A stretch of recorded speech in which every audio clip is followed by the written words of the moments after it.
बोलिए भक्तवत्सल भगवान की। लक्ष्मीनाथ समारंभां नाथयामुनिमध्यमाम् अस्मदाचार्यपर्यन्तां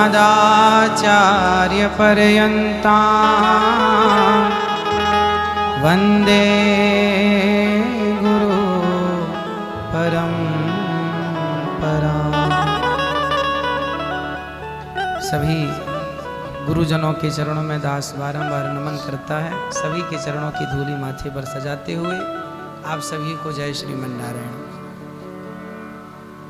अद्भुत चर्चा है और गुरुजी के कहने के बाद, गुरुजनों के कहने के बाद को शेष बचता नहीं है कहने को। समुद्र की एक बूंद हमारे हाथ में आ जाए तो समुद्र है ईश्वर, भगवान समुद्र हैं और एक बूंद है हम, ईश्वर अंश। तो ये जीव का स्वरूप है सामान्य भाषा में। ईश्वर के ही अंश है, हमारे भीतर जो आत्मा है वह ईश्वर का ही स्वरूप है। जाकर के भगवान से ही मिलना हो उसे। तो ईश्वर का अंश ही जीव है, हम सब ईश्वर के ही हैं। इसलिए लोग कहते हैं बहिर्मुखी मत बनो, अंतर्मुखी बनो।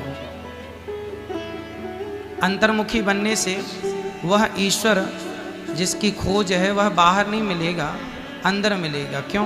क्योंकि हम स्वयं उसके अंश हैं। तो ये जीव, जगत, जीव जगत और माया। अब सवाल ये हुआ कि ईश्वर का अंश तो जीव है, माया किसे कहते हैं? तो गोस्वामी जी कहते हैं मैं और मोर तोरते माया। मैं और मेरे में जो उलझा हुआ है वो सब माया के बंधन में ही बंधे हैं। मैं और मेरे के चक्कर में जो पड़ा है, मैं मीन्स अभिमान। माँ यशोदा ने भगवान श्री कृष्ण को जब बांधना चाहा तो 2 अंगुल रस्सी ही कम पड़ी। क्यों? क्योंकि मैया के पास भी ये 2 चीज़ों की कमी थी। उन्हें लग रहा था मैं बांधूंगी। जिस परमात्मा को 2 पग भूमि में सृष्टि नापने वाले भगवान भागें तो क्या मैया पकड़ सकती हैं? पर मैया पकड़ रही हैं। क्यों? क्योंकि भगवान कृपा करेंगे तो पकड़ में आएंगे, मैया के पकड़ने से पकड़ में नहीं आएंगे। भगवत कृपा, कृपा में 2 अक्षर है, इसलिए 2 अंगुल की रस्सी कम पड़ी। बिना कृपा के भगवान बंधन स्वीकार नहीं करते। और मैया सोच रही हैं कि मैं बांधूंगी, मैं कितना ज्ञानी हो जाऊं, कितना भी भक्त हो जाऊं, कितना भी कुछ हो जाऊं, लेकिन मेरे चाहने से भगवान नहीं मिलते। भगवान स्वतंत्र हैं। सोई जाने जेहि देहु जनाई। जब कृपा करेंगे तो कृपा से ही प्राप्त होंगे। ना ज्ञान बल, ना भक्ति बल, ना योग बल, कोई जब तक कोई बल काम नहीं आता किसी का। चरम सीमा में पहुंच के भी पतन हो जाता है बड़े बड़े ऋषियों का, यदि भगवत कृपा ना हो तो माया का स्वरूप यही है कि मैं और मोर, मैं और मेरा। इसीलिए सामान्य भाषा में हम सब ये समझें कि हम संसार में रहें कैसे। जैसे काम वाली बाई होती है, काम वाली बाई आपके घर में सारा काम करती है, लेकिन वो आपके घर को अपना नहीं मानती। आपके बच्चे को तेल मालिश करती है पर वो आपके बच्चे को अपना बच्चा नहीं मानती।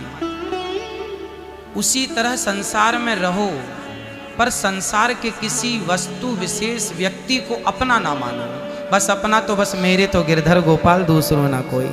ये भावना यदि बनी रहे तो माया से बचा जा सकता है। वरना सब उलझे पड़े हैं, जानकार भी उलझे पड़े हैं, मूर्खों की तो अलग बात है।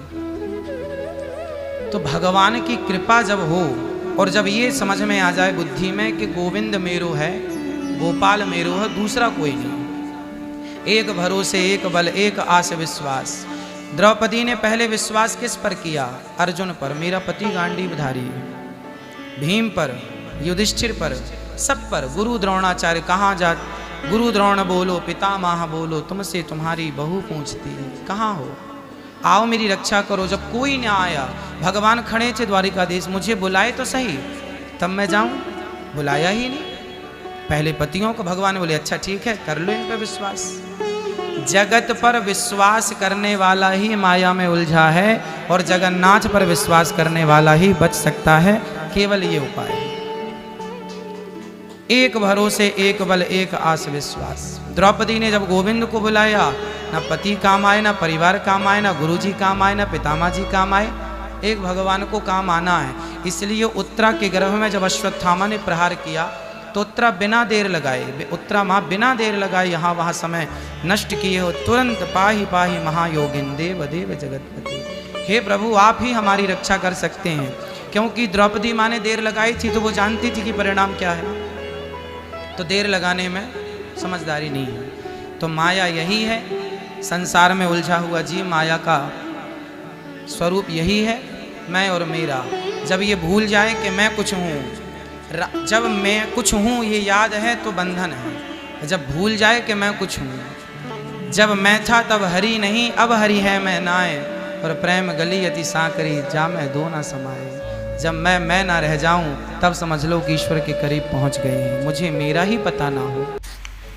श्रीमन्नारायण। दोस्तों आप देख सकते हो कि परम पूज्य श्री अनिरुद्धाचार्य जी महाराज आए हैं सभी विद्वान के बीच में, और यहाँ पर सभी विद्वान अपने अपने कुछ वक्तृता रखते हैं, और इसी में से परम पूज्य श्री अनिरुद्धाचार्य जी महाराज भी अपने कुछ कथा यहाँ पर बोले हैं, जिसे सुनकर सभी विद्वान ने महाराज जी को बहुत ज़्यादा प्रशंसित किया।